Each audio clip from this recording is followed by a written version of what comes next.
ദൈവ തിരുനാമത്തിന് മഹത്വമുണ്ടാകട്ടെ. അത്യുന്നതനും അതിപരിശുദ്ധനുമായ സർവശക്തൻ്റെ നാമം ഇന്നും എന്നും എന്നേക്കും വാഴ്ത്തപ്പെടുകയും പുഴ്ത്തപ്പെടുകയും ചെയ്യുമാറാകട്ടെ. സർവമഹത്വവും തൃപാദത്തിൽ അർപ്പിക്കുന്നു. ഈ ഒരു സുദിനം കൂടെ ദൈവസന്നിധിയിലേക്ക് അടുത്തു വരുവാൻ ദൈവിക ചിന്തകളാൽ ദൈവം നമ്മെ അനുഗ്രഹിപ്പാണ്ടക്കോണം ദൈവത്തിൻ്റെ പരിശുദ്ധ രൂഹ നമ്മുടെ മേൽ പ്രവർത്തിക്കട്ടെ. നമ്മളിൽ അധിവസിക്കുന്ന പരിശുദ്ധാത്മാവാൻ ദൈവത്തിൻ്റെ ആവാസവും നാം അനുഭവിക്കുവാനും ദൈവടയാക്കട്ടെ. അധിവസിക്കുകയും ആവസിക്കുകയും ചെയ്യുന്ന ദൈവത്തിൻ്റെ പരിശുദ്ധാത്മാവിൻ്റെ അനുഭവം നമ്മളിൽ പകർന്ന് ദൈവിക സത്യങ്ങൾ അറിയുവാനും അതനുഭവിക്കുവാനും ദൈവത്തെ അവിടുന്ന് നല്ലവനെന്ന് രുചിച്ചറിയുവാനൊക്കെയാണ് ദൈവത്തിൻ്റെ പരിശുദ്ധ രൂഹ തുടർന്ന് നമ്മളെ സഹായിക്കട്ടെ എന്ന് പ്രാർത്ഥിക്കുകയാണ്. ദൈവസ്തുതികളാണ് സങ്കീർത്തനങ്ങളെന്ന് പറയും. അത് ആലപിക്കുമ്പോൾ ദൈവം ചെയ്ത നന്മകളെ ഓർക്കുവാനും കടന്നു വന്ന ജീവിതത്തിൻ്റെ വഴിത്താരകളിലെല്ലാം ദൈവത്തിൻ്റെ മഹിമ കണ്ട അനുഭവങ്ങൾ, ദൈവത്തിൻ്റെ വിടുതൽ, ദൈവം പ്രവർത്തിച്ച അത്ഭുതമേറിയ സത്യങ്ങളെല്ലാം ഓർത്തുകൊണ്ട് ദൈവത്തെ സ്തുതിക്കുക. അതെപ്പോഴും ദൈവത്തിനും പ്രസാദകരമാണ്. നമ്മുടെ ജീവിതത്തിൽ നമുക്ക് ധന്യമായ അനുഭവമാണ്. എപ്പോഴും ആ ദൈവത്തിൻ്റെ കൃപകളെ ഓർത്ത് ദൈവത്തെ സ്തുതിക്കുക എന്നുള്ളത് ഏറ്റവും മഹത്തരമായൊരു കാര്യമാണ്. 445 സങ്കീർത്തനത്തിലേക്ക് കടന്നു വന്നിരിക്കുകയാണ്. ജീവിതങ്ങളെല്ലാം ശുഭകരമായിരിക്കുവാൻ ഞങ്ങളുടെ ദേശം എങ്ങനെയായിരിക്കണം എന്നുള്ള ഒരു സ്വപ്നം, ആ പ്രാർത്ഥനയാണ് 144 നമ്മൾ അവസാനം അത് ചിന്തിച്ചത്. കളപ്പുരകൾ ധാന്യം നിറഞ്ഞിരിക്കട്ടെ, ആടുമാടുകളൊക്കെ വർദ്ധിക്കട്ടെ, കാളകൾ ചുമക്കട്ടെ, വീതികളിൽ മതിൽ തകർക്കുന്നതും പടയ്ക്ക് പുറപ്പെടുന്നതുമെല്ലാം ഒന്നുമില്ലാതിരിക്കട്ടെ, സമാധാനവും ക്ഷേമവുമെല്ലാം ആഗ്രഹിക്കുന്ന ഒരു ഭക്തൻ്റെ നിർമ്മലമായ പ്രാർത്ഥനയാണ് നമ്മളിവിടെ കണ്ടത്. 145 സങ്കീർത്തനവും ദാവീദിൻ്റെ തന്നെ ഒരു സങ്കീർത്തനമെന്നാണ് ശീർഷകം പറയുന്നത്. ഇവിടെ the greatness and goodness of God എന്ന് പറയും. ദൈവത്തിൻ്റെ മഹത്വവും ദൈവത്തിൻ്റെ ഗുണഗണങ്ങളും ദൈവത്തിൻ്റെ ഗുണവും ദൈവത്തിൻ്റെ നന്മയും ഓർത്ത് ദൈവത്തെ സ്തുതിക്കുകയാണ് ഈ സങ്കീർത്തനം മുഴുവൻ നമ്മൾ കാണുന്നത്. അതിൽ 21 വാക്യങ്ങളുണ്ട്. എനിക്ക് തോന്നുന്നു 2-3 പോർഷനായിട്ട് അത് ചിന്തിക്കുവാനായിട്ട് സാധിക്കും. ദൈവം കൃപ ചെയ്യട്ടെ എന്ന് പ്രാർത്ഥിക്കുകയാണ്. ഇവിടെ ഒരു രാജാവേ എന്ന് വിളിച്ചുകൊണ്ട് പുകഴ്ത്തുന്ന ഒരു പുകഴ്ത്തുകയാണ്. ദൈവത്തെ ഗ്ലോറിഫൈ ചെയ്യുകയാണ്, ദൈവത്തെ മഹത്വപ്പെടുത്തുകയാണ്. ദൈവം മുഖസ്തുതി ആഗ്രഹിക്കുന്ന ദൈവമല്ല. ആരെങ്കിലും ഇരുന്ന് നമ്മളെ അങ്ങനെ ഇരുന്ന് പുകഴ്ത്തുക എന്ന് പറയുന്നത് അതല്ല. ദൈവം മുഖസ്തുതിയിലോ അതുപോലെ ചിലർ പറയുന്ന ജൽപ്പനങ്ങളിലോ ഒന്നും ദൈവം പ്രസാദിക്കുന്നതല്ല. ഈ നാളുകളിൽ ചിലരെല്ലാം ഇങ്ങനെ സോഷ്യൽ മീഡിയസ് കൂടെ പകരുന്നതുകൊണ്ട് ഈ പ്രാർത്ഥന ഇത്ര പ്രാവശ്യം ചൊല്ലുക, ഇത്ര പ്രാവശ്യം ചൊല്ലാതിരുന്നാൽ ഒരിക്കലും ഉത്തരം കിട്ടാതെ പോവുകയില്ല എന്നൊക്കെ പറഞ്ഞ് ഇങ്ങനത്തെ നിബന്ധനകളൊന്നും അല്ല ദൈവസന്നിധിയിൽ. പ്രാർത്ഥനകൾ ഇത്ര പ്രാവശ്യം ചൊല്ലിയ ശക്തിയുണ്ടെന്നും ഇത്ര പ്രാവശ്യം അങ്ങനെയൊന്നുമില്ല. പ്രാർത്ഥന അത് നിഷ്കളങ്കമായിരിക്കണം, അത് ആവശ്യപൂർവ്വമായിരിക്കണം. അത് തരുന്ന ദൈവത്തിലുള്ള വിശ്വാസം കൂടിയേ അത് കഴിയുള്ളൂ. അതാണ് അതിൻ്റെ ലക്ഷ്യമെന്ന് പറയുന്നത്. അല്ലാതെ ഇന്ന പ്രാർത്ഥിച്ചാൽ അങ്ങനെയൊന്നുമില്ല. അതല്ല, നമ്മുടെ ഹൃദയം എങ്ങനെയായിരിക്കണം ദൈവസന്നിധി, നമ്മുടെ ആവശ്യങ്ങൾ. ചില പ്രാർത്ഥനകൾ നമ്മൾ ഉച്ചരിക്കാതെ തന്നെ ദൈവം മനസ്സിലാക്കി എടുക്കുമെന്നാണ് പറയുന്നത്. ദൈവത്തിൻ്റെ പരിശുദ്ധ രൂഹായിൽ നമ്മൾ ആശ്രയിക്കുകയാണ് വേണ്ടത്. പരിശുദ്ധാത്മാവാണ് നമ്മുടെ സഹായകൻ അല്ലേ. ഇന്ന് ഏറ്റവും നമ്മോട് കൂടെയുള്ള മധ്യസ്ഥൻ, പിതാവിൻ്റെ വലത്തുഭാഗത്ത് നമുക്ക് വേണ്ടി മധ്യസ്ഥം അണയ്ക്കാൻ പുത്രൻ തമ്പുരാൻ, ഭൂമിയിൽ നമ്മുടെ ഉള്ളത്തിൽ നമുക്ക് മധ്യസ്ഥം അണയ്ക്കാൻ പരിശുദ്ധാത്മാവാൻ ദൈവം. അതാണ് റോമർക്ക് ലേഖനം 9 അധ്യായത്തിൽ പറയുന്നുണ്ട്, വേണ്ടും പോലെ പ്രാർത്ഥിക്കേണ്ടത് നാം അറിയുന്നില്ല, ഉച്ചരിച്ചുകൂടാത്ത ഞരക്കങ്ങളാൽ ആത്മാവ് നമുക്ക് വേണ്ടി പക്ഷപാതം ചെയ്യുന്നു. അതുകൊണ്ട് ആത്മാവിൻ്റെ ചിന്ത ഇന്നതെന്ന് ഹൃദയങ്ങളെ പരിശോധിക്കുന്നതിന് അറിയുന്നു എന്നാണ് പറയുന്നത്. അപ്പോൾ ചിലത് നമ്മൾ പറയാതെ പോലും നമ്മുടെ ആവശ്യങ്ങൾ ദൈവം അറിയും. നമ്മുടെ ആവശ്യങ്ങൾ ഞരക്കത്തോടെ എല്ലാം ദൈവസന്നിധിയിൽ എത്തിക്കുന്ന ദൈവത്തിൻ്റെ പരിശുദ്ധാത്മാവ്. ആ പരിശുദ്ധാത്മാവാൻ ദൈവം നമ്മുടെ പ്രാർത്ഥനാ ജീവിതത്തേക്ക് അനുഗ്രഹിക്കട്ടെ, ധന്യമാക്കട്ടെ എന്ന് പ്രാർത്ഥിക്കുകയാണ്. ഇവിടെ നമുക്ക് കാണുകയാണ്, എൻ്റെ ദൈവമായ രാജാവേ, ഞാൻ നിന്നെ പുകഴ്ത്തും, ഞാൻ നിൻ്റെ നാമത്തെ എന്നേക്കും വാഴ്ത്തും. നാൾ തോറും ഞാൻ നിന്നെ വാഴ്ത്തും, ഞാൻ നിൻ്റെ നാമത്തെ എന്നേക്കും സ്തുതിക്കും.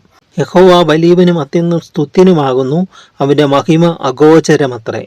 തലമുറയോട് നിൻ്റെ ക്രിയകളെ പുകഴ്ത്തി നിൻ്റെ വീര്യപ്രവൃത്തികളെ പ്രസ്താവിക്കും. നിൻ്റെ പ്രതാപത്തിൻ്റെ തേജസ്സുള്ള മഹത്വത്തെയും നിൻ്റെ അത്ഭുത കാര്യങ്ങളെയും ഞാൻ ധ്യാനിക്കും. മനുഷ്യർ നിൻ്റെ ഭയങ്കര പ്രവൃത്തികളുടെ ബലം പ്രസ്താവിക്കും. ഞാൻ നിൻ്റെ മഹിമയെ വർണ്ണിക്കും. അവർ നിൻ്റെ വലിയ നന്മയുടെ ഓർമ്മയെ പ്രസിദ്ധമാക്കും, നിൻ്റെ നീതിയെക്കുറിച്ച് ഘോഷിച്ചുല്ലസിക്കും. ഇവിടെ എൻ്റെ ദൈവമായ രാജാവേ, ഞാൻ നിന്നെ പുകഴ്ത്തും. ഒരു രാജാവ് തന്നെ പറയുകയാണ്, രാജാവേ എന്ന് അഭിസംബോധന ചെയ്യുന്നതോട് പ്രാർത്ഥിക്കുകയാണ്. ദൈവത്തിലെല്ലാം ഉണ്ടെന്നാണ് പറയുന്നത്. നമ്മൾ ഈ ഭൂമിയിൽ കാണുന്ന ഓരോ ഓരോ ഓഫീസസ്, അഡ്മിനിസ്ട്രേഷൻസ് എല്ലാം ആ ദൈവത്തിലുള്ളതിൻ്റെ പ്രതിഫലനമാണ്. നമ്മൾ പിതൃസ്നേഹമെന്ന് പറയും, അത് ദൈവത്തിൻ്റെ സ്നേഹത്തിൻ്റെ പ്രതിഫലനമാണ്. മാതൃസ്നേഹമെന്ന് പറയും, അത് ദൈവസ്നേഹത്തിൻ്റെ പ്രതിഫലനമാണ്. ക്രിസ്തുവിൽ സ്ത്രീയൊന്നുമില്ല പുരുഷനൊന്നുമില്ല എന്ന് പറയും. എന്ന് പറഞ്ഞാൽ എല്ലാം ആണും പെണ്ണുമായിട്ട് അവനെ സൃഷ്ടിച്ചെന്ന് പറയുന്നത്. ആദാമിന് അവർക്ക് ആദാമെന്ന് പേരിട്ടെന്നാണ് പറയുന്നത്. പിന്നീട് ആദാമിൽ നിന്ന് ഹവ്വായി സെപ്പറേറ്റ് ചെയ്തെന്നേ ഉള്ളൂ. ഇവിടെ പുരുഷ മേധാവിത്വമോ ഒന്നുമില്ല പ്രിയരെ. ഇതൊക്കെ ഒന്ന് ലളിതമായിട്ട് ചിന്തിച്ചാൽ അത് മനസ്സിലാക്കാനുള്ളൂ. ഭാര്യ ഭർത്താവിന് കീഴടങ്ങിയിരിക്കണമെന്ന് പറയുമ്പോൾ അത് ഭയത്തിലുള്ള ഒരു കീഴടക്കലല്ല, ഒരു അടിമത്വമല്ല, അത് വിധേയത്വമാണ്. അത് എത്ര സുരക്ഷിതത്വമാണ് അത് ചിന്തിക്കുക. ഒരു കുടുംബത്തിൽ ഒരു കുടുംബനാഥൻ ആ കുടുംബനാഥൻ്റെ ആ ദൗത്യം ചെയ്യുമ്പോൾ ആ ഭാര്യ അതിൽ നിന്ന് ഒഴിവുള്ളവളാണ്, അവൾക്ക് ആ ബേർഡൻ വരുന്നില്ല. എന്നാൽ ഭർത്താവ് മാറട്ടെ, ആ ഭർത്താവിൻ്റെ അസാന്നിധ്യത്തിൽ അവൾ ആ ഭാരം ഏറ്റെടുക്കേണ്ടത് വരികയാണ്. അതുകൊണ്ട് ഇതൊക്കെ ഒരു സ്നേഹത്തിലുള്ള ഒരു വിധേയത്വമാണ്. ഞാൻ അനുഭവിച്ചിട്ടുണ്ട്. എൻ്റെ പിതാവ് ഉണ്ടായിരുന്ന സമയത്ത് ഫ്രീ ആയിരുന്നു ഞാൻ പല ജോലികൾ. എന്നാൽ പിതാവ് മാറ്റപ്പെട്ടപ്പോൾ കുടുംബത്തിലുണ്ട് ആ ഒരു ഉത്തരവാദിത്വം വരുമ്പോൾ ഒരു ബേർഡൻ നമ്മളിലേക്ക് വരും. അപ്പോഴാണ് നമ്മൾ മനസ്സിലാക്കുന്നത്, അയ്യോ ഇതൊക്കെ അപ്പോഴാണല്ലോ ചെയ്തുകൊണ്ടിരുന്നേന്നുള്ളതായ ആ ഒരു ചിന്ത വരികയാണ്.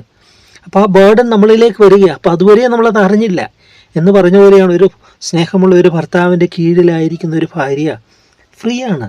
അപ്പോൾ അവളുടേതായ ജോലികൾ അവൾക്ക് ഇത് ചെയ്യാം, പക്ഷെ അവളുടേതായ ഭാരങ്ങളുണ്ട്. ഭർത്താവിന് മാത്രമല്ല ഭാരമുള്ളത്, ഭാര്യയ്ക്കും ആ ഭാരമുണ്ട്. അത് എന്താണോ അവരുടെ ദൗത്യങ്ങൾ അത് ഭംഗിയായി ചെയ്യുമ്പോഴാണ് ആ ഒരു എന്താ പറയുന്നത്, ആ ഒരു മനോഹരമായ ഒരു അനുഭവം അവിടെ ലഭ്യമാകുന്നത്. അവിടെ ഈ അടിമത്വമോ അതൊന്നുമില്ല, മേധാവിത്വം ഒന്നുമില്ല. കാരണം പുരുഷൻ ആർക്ക് കീഴ്പ്പെട്ടിരിക്കുക? ക്രിസ്തുവിന് കീഴ്പ്പെട്ടിരിക്കുക. ക്രിസ്തു ദൈവത്തെ കീഴ്പ്പെട്ടിരിക്കുന്നു പറയുകയാണ്. ആ ഒരു പിരമിഡ് അതിങ്ങനെ വരികയാണ്. ഒന്ന് കീഴ്പ്പെട്ട് അതെല്ലാം വിധേയത്വമാണ്, അത് ജെന്യുവിനായിട്ട് വരികയാണ്. ഇപ്പോൾ നമ്മളൊരു ഇലക്ട്രിക്കൽ എന്തെങ്കിലും ഒരു ഉപകരണം എടുത്ത് നോക്കുക, അതിനകത്ത് ഓരോന്നും അതിൻ്റേതായ പാർട്ട് ചെയ്യുമ്പോഴാണ്. നേരത്തേക്ക് ഈ റേഡിയോ എന്ന് പറയും, റേഡിയോ ഒക്കെ വളരെ ദുർലഭമാണ്, കാണാൻ പറ്റുമോ എന്നൊക്കെ അറിയാതെ. അത് തുറന്നു കഴിഞ്ഞാൽ കുറേ ഇങ്ങനെ ചെറിയ ഓരോരോ എത്ര അറേഞ്ച്മെൻറ്റ്സാണ് ഇത് ചെയ്തിരിക്കുന്നത്. ഓരോന്നും അതിൻ്റേതായ ഒരു ചെറിയ വയർ അതിൻ്റേതായ ദൗത്യം നിർവഹിച്ചില്ലെങ്കിൽ അത് മുഴുവൻ ഓഫായി പോകും. ഇന്നും അങ്ങനെ തന്നെ ലൈറ്റിംഗ് സിസ്റ്റമൊക്കെ നോക്കുക. അപ്പോൾ ഓരോരുത്തരും അവരുടേതായ ദൗത്യം ഭംഗിയായി ചെയ്യുമ്പോൾ അത് ഒരുമിച്ചാണ് അതിൻ്റെ അനുഗ്രഹം അനുഭവിക്കുന്നത്. അത് വ്യക്തിപരമല്ല. അതാണ് ഇവിടെ പറയും, നാൾതോറും ഞാൻ നിന്നെ വാഴ്ത്തും, ഞാൻ നിന്റെ നാമത്തെ എന്നേക്കും സ്തുതിക്കും. യഹോവ വലിയനും അത്യന്തം സ്തുത്യനുമാകുന്നു, അവൻ്റെ മഹിമ അത്രേ. ഇവിടെ പറയാണ്, നാൾതോറും ഞാൻ നിന്നെ വാഴ്ത്തും, ഞാൻ നിന്റെ നാമത്തെ എന്നേക്കും സ്തുതിക്കും. നാൾതോറും ചെയ്യേണ്ടുന്ന 2-3 കാര്യങ്ങളുണ്ട്, ഒത്തിരി കാര്യങ്ങളുണ്ട്. ഒന്ന് നമ്മൾ അറിഞ്ഞിരിക്കേണ്ട ഒന്ന് ഇവിടെ പറയുകയാണ്, നാൾതോറും ഞാൻ നിന്നെ വാഴ്ത്തും. നാൾതോറും വാഴ്ത്തുന്നതിന് മുമ്പ് നമ്മൾ ഒരു കാര്യം മനസ്സിലാക്കണം.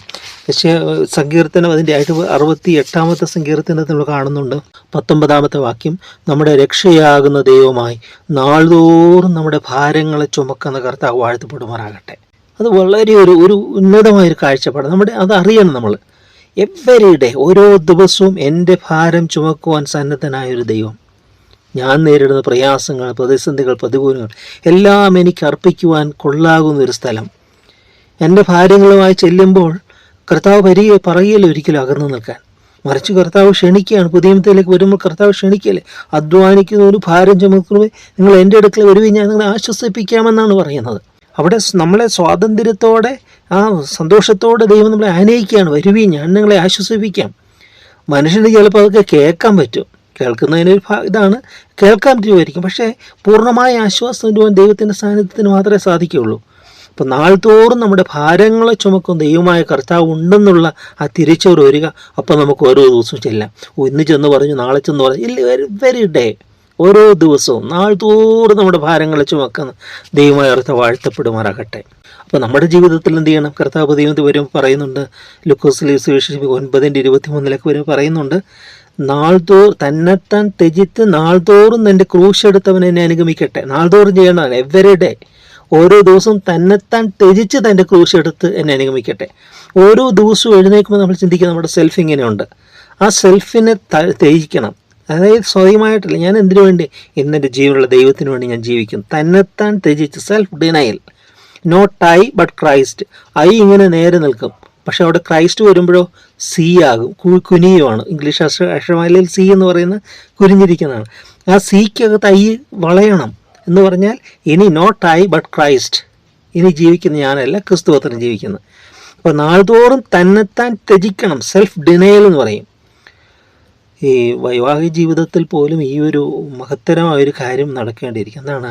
ഭാര്യയും ഭർത്താവും അതിൻ്റെ ഒരു ഇതിലേക്ക് വരികയാണ്. ഇനി നോട്ട് ഐ എന്ന് പറയുന്നത്, അതായത് ഒരു ഡിവോഴ്സ് നടക്കണമെന്ന് പറയാം. എന്താ ഡിവോഴ്സ്? വിവാഹത്തിന് മുമ്പ് തന്നെ ഒരു ഡിവോഴ്സ് നടക്കണം. എന്താ ഡിവോഴ്സ്? സെൽഫ് ലവ് എന്ന് പറയുന്നതിനെ ഡിവോഴ്സ് ചെയ്യണം. ഇനി സ്വയം സ്നേഹമല്ല, ഒരു പങ്കാളിയെ കിട്ടിക്കഴിയുമ്പോൾ അവിടെ ഒരു ഡിവൈൻ ലവ് വന്നു. പിന്നെ പരസ്പര പൂരകമായിരിക്കണം ആ സ്നേഹം. ഭർത്താവ് ഭാര്യയെ സ്നേഹിക്കുന്നു, ഭാര്യ ഭർത്താവിനെ സ്നേഹിക്കുന്നു. ഭർത്താവിൻ്റെ ശരീരത്തിന്മേൽ അവനല്ല, ഭാര്യയ്ക്കാണ് അധികാരം. ഭാര്യയുടെ ശരീരത്തിന്മേൽ ഭാര്യയ്ക്കല്ല, ഭർത്താവിനാണ് അധികാരം. എത്ര മനോഹരമാണ് ക്രിസ്ത്യ ജീവിതത്തിൻ്റെ ചിന്തകളെല്ലാം. നമ്മളൊക്കെ തിരുവെഴുത്തുകൾ വായിക്കുമ്പോൾ എത്ര മനോഹരമാണ്. ഇതൊക്കെ നമ്മൾ അനുഗമിക്കുമ്പോഴാണ്, ഇതൊക്കെ അനുസരിക്കുമ്പോൾ ഒരു കുടുംബജീവിതം എല്ലാം ഭംഗിയായി മാറുകയാണ്. മറിച്ചതിനു വേണ്ടി ഓരോ ടെക്നിക്സ്, അതിന് മോട്ടിവേഷന്, അത് ഇതെന്നൊക്കെ പറയും. ശാന്തമായി ദൈവസന്നിധിയിൽ എളിമയോടെ, കർത്താവ് ഇതാണ് ഞങ്ങളുടെ അവസ്ഥ, ഞങ്ങളുടെ ജീവിതത്തിലൂടെ പ്രവർത്തിക്കണമേ നമ്മൾ പ്രാർത്ഥിക്കുമ്പോൾ ദൈവത്തിൻ്റെ പരിശുദ്ധ നമ്മളതിന് പ്രാപ്തരാക്കും. ആവശ്യമായിരിക്കുന്ന കൃപകളെല്ലാം ദൈവം നമുക്ക് തരും. ഇവിടെ പറയുകയാണ്, ഇപ്പോൾ നാൾതോറും, അങ്ങനെ നാൾതോറും നമ്മുടെ ഭാരങ്ങളെ ചുമക്ക് ദൈവമായ കർത്താവെന്നുള്ള ചിന്ത. 2, നാൾതോറും തന്നെത്താൻ ത്യജിച്ച് നമ്മുടെ ക്രൂശ് എടുത്തുകൊണ്ട് നമ്മൾ അനുഭവിക്കണം നമ്മുടെ ദൗത്യങ്ങൾ ഓരോ ദിവസത്തിനുമായിട്ടുള്ളത്. എന്നിട്ട് എന്ത് ചെയ്യണം? നാൾതോറും ദൈവത്തെ വാഴ്ത്തണം. അതാ 2ാമത്തെ വാക്യം. നാൾതോറും ഞാൻ നിന്നെ വാഴ്ത്തും, ഞാൻ നിന്റെ നാമത്തെ എന്നേക്കും സ്തുതിക്കും. തുടർന്ന് എല്ലാം ദൈവസ്തുതിയാണ്. യഹോവ വലിയവനും അത്യന്ത സ്തുത്യനുമാകുന്നു, അവൻ്റെ മഹിമാഗോചരമത്രേ. തലമുറയോട് ഞാൻ ക്രിയകളെ പുകഴ്ത്തി നിന്റെ വീര്യപ്രവർത്തികളെ പ്രസ്താവിക്കും. ജനറേഷൻസ്, മറ്റുള്ളവർക്ക് അത് പകർന്നു കൊടുക്കപ്പെടുന്നതാണ് അനുഭവം. നിന്റെ പ്രതാപത്തിൻ്റെ തേജസ്സുള്ള മഹത്വത്തെയും നിന്റെ അത്ഭുത കാര്യങ്ങളെയും ഞാൻ ധ്യാനിക്കും. അതെല്ലാം വലിയ ഡീപ്പായിട്ടുള്ള ഒരു കാര്യങ്ങളാണ്. പ്രതാപത്തിൻ്റെ തേജസ്സുള്ള മഹത്വം, നിന്റെ അത്ഭുത കാര്യങ്ങളെ ധ്യാനിക്കും, മെഡിറ്റേറ്റ് ചെയ്യുമെന്നാണ് പറയുന്നത്. അതൊക്കെ ഓർക്കണം. വാഴ്ത്തണം, പുകഴ്ത്തണം, പ്രസ്താവിക്കണം, പിന്നെ ധ്യാനിക്കണം. തുടർന്ന് വായിക്കുന്നത് 6ാമത്തെ വാക്യം. മനുഷ്യർ നിന്റെ ഭയങ്കര പ്രവർത്തികളെ ബലം പ്രസ്താവിക്കും, ഞാൻ നിന്റെ മഹിമയെ വർണ്ണിക്കും. നിന്റെ വലിയ നന്മയുടെ ഓർമ്മയെ പ്രസിദ്ധമാക്കും, നിന്റെ നീതിയെക്കുറിച്ച് ഘോഷിച്ചുല്ലസിക്കും. ദൈവത്തിൻ്റെ നീതിയെക്കുറിച്ച് ഘോഷിച്ചുല്ലസിക്കും. ദൈവത്തിൻ്റെ നീതി എന്താ? വിശ്വസിക്കുന്നവർക്ക് ദൈവം നൽകുന്ന നീതിയാണ്, നമ്മളെ നീതീകരിക്കുന്ന ദൈവം. ഇതെല്ലാം ഓരോന്നെടുത്ത് നമ്മൾ ധ്യാനിക്കുമ്പോഴാണ് ഇതിൻ്റെ ഇത് നമുക്ക് മനസ്സിലാകുന്നത്. ദൈവത്തിൻ്റെ ഭയങ്കര പ്രവർത്തികളുടെ ബലം പ്രസ്താവിക്കുമെന്ന് അവിടെ പറയുന്നുണ്ട്. ദൈവത്തിൻ്റെ ബലമുള്ള ഭുജത്തിൻ്റെ അത്ഭുത പ്രവർത്തനങ്ങൾ. ഇസ്രായേൽ ജനത്തെയൊക്കെ എൻ്റെ വലങ്കൈ കൊണ്ട് ഞാൻ നിങ്ങൾ വീണ്ടെടുത്തു എന്നൊക്കെ പറയും. എന്ന് പറഞ്ഞാൽ എന്താണ്? ദൈവത്തിൻ്റെ കരം അവരോട് കൂടി ഉണ്ടായിരുന്നു. ആ കരമാണ് അവർ വഹിച്ചുകൊണ്ട് വന്നത്. ഒരു അപ്പൻ തന്നെ മകന് വഹിക്കുന്ന പോലെ ഞാൻ നിന്റെ കയ്യിൽ വഹിച്ചു എന്ന് പറയുന്നത്. വഹിച്ചു കൊണ്ടുവന്നു എന്ന് ആവർത്തന പുസ്തകത്തിൽ പറയുന്നത്. കഴുകൻ ചെറുകന്മേൽ കുഞ്ഞുങ്ങളെ ചുമക്കുന്ന പോലെ ദൈവം ചുറ്റിപ്പറന്ന് കാത്തു എന്ന് പറയുന്നത്. ചെറുകന്മേൽ വഹിച്ചു എന്നാണ് പറയുന്നത്. ഇതെല്ലാം ദൈവം ചെയ്തത് ദൈവമാണെന്നുള്ള ഒരു ഇതിലാണ്. പക്ഷേ അവൻ നമ്മളെ സ്വന്തം സ്വരൂപത്തിലും സദൃശ്യത്തിലും സൃഷ്ടിക്കപ്പെട്ടവരായതുകൊണ്ട് നമ്മളോടുള്ള കാരുണ്യ നിമിത്തം ആ ദൈവത്തിൻ്റെ മനസ്സിൽ കമ്പാഷൻ, ദൈവത്തിൻ്റെ മഹിമയുണ്ട്, ദൈവത്തിൻ്റെ മനസ്സിലുമുണ്ട്, ദൈവത്തിൻ്റെ ഗ്രേറ്റ്നെസ് ഉണ്ട്, ദൈവത്തിൻ്റെ കമ്പാഷനും ഉണ്ട്. എല്ലാം ചേർന്ന് വരിക. ഇതെല്ലാം നമുക്ക് ഓരോന്നിനും ഇതെങ്ങനെ നമ്മൾ വിധേയപ്പെടുത്തുക, ദൈവത്തിൻ്റെ പരിശുദ്ധാത്മാവ് പ്രവർത്തിക്കുക. ഇതൊന്നും നമ്മളിപ്പോൾ പറയുന്നു, പക്ഷേ ഇതിലേക്ക് നമ്മളെ നയിക്കുന്ന ഒരു ദൈവത്തിൻ്റെ പരിശുദ്ധാത്മാവുണ്ട്. ആ നല്ല ആത്മാവിനെ നമ്മൾ വിധേയപ്പെടാം. ദൈവത്തിൻ്റെ നല്ല ആത്മാവ് നമ്മളെ നേർനിലത്തിൽ നടത്തുമാറാകട്ടെ. സ്നേഹവാനായ ദൈവമേ, നന്ദിയോടെ ഞങ്ങളങ്ങേ സ്തുതിക്കുന്നു. നാൾതോറും ഞാൻ നിന്നെ പുകഴ്ത്തുമെന്ന സങ്കീർത്തനോട് ചേർന്ന് ഞങ്ങളുടെ ജീവിതത്തിൽ നാൾതോറും നിന്നെ പുകഴ്ത്തുവാൻ കൃപ തരണമേ. അതുപോലെ തിരുവെഴുത്ത് ഞങ്ങൾ ഓർമ്മപ്പെടുത്തുന്നു. ഞങ്ങളുടെ രക്ഷയാകുന്ന ദൈവമായി നാൾതോറും ഞങ്ങളുടെ ഭാരങ്ങളെ ചുമക്കുന്ന ദൈവമായ കർത്താവ് വാഴ്ത്തപ്പെടുമാറാകട്ടെ എന്ന് പറയുന്നുണ്ട്. അപ്പോൾ അവിടെ നാൾതോറും ഞങ്ങളുടെ ഭാരങ്ങളെ ചുമക്കുന്ന ദൈവമായതുകൊണ്ട് ഞങ്ങളങ്ങേ സ്തുതിക്കുന്നു. അവൻ തക്ക സമയത്ത് നിങ്ങൾ ഉയർത്തുവാൻ അവൻ്റെ ബലമുള്ള കൈക്കീഴെ താണിരിപ്പിക്കുന്നു. സകല ഭാരവും നിൻ്റെ മേൽ ഇട്ടുകൊള്ളുവീനും തിരുവെഴുത്ത് ഞങ്ങളോട് പറയുന്നുണ്ടല്ലോ. അധ്വാനിക്കുന്നവർ ഭാരത്തിന് വ്യക്തികൾ എൻ്റെ അടുക്കൽ വരുകയും ഞങ്ങളെ ആശ്വസിപ്പിക്കുന്നതോടെ നിങ്ങളെ ക്ഷണിക്കുന്നുണ്ടല്ലോ. അപ്പോൾ എല്ലാം സത്യയോട് കേട്ട് ഞങ്ങളുടെ ഭാരങ്ങളെല്ലാം ഞങ്ങൾ തന്നെ വഹിക്കാതെ നിന്റെ സന്നിധിയിലേക്ക് സമർപ്പിച്ചുകൊണ്ട് നീ തരുന്ന സ്വാതന്ത്ര്യത്തോടെ ജീവിക്കാൻ കൃപ തരണമേ.